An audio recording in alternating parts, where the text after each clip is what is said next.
kami cari konsultan dan konsultan akan tolong kami cari rumah, ataupun kami cari rumah dulu baru berdasarkan rumah ni ada konsultan yang akan approach kami? Sebenarnya ada banyak sources untuk kamu beli rumah. Satu, kamu boleh melalui developer. Kedua, kamu boleh melalui agent. Ketiga, kamu pun boleh melalui banker.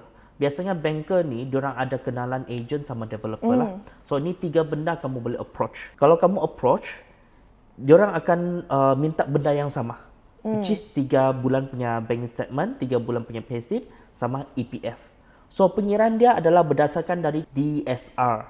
DSR ni adalah Debt Service Ratio, di mana kami akan cek kelayakan kamu berdasarkan itu peratusan lah.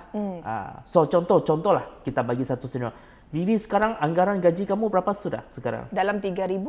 Okey, kalau 3,000, di mana ada certain bank, below 4,000, DSR dia lebih kurang dalam 70%. Ini standard punya DSR lah.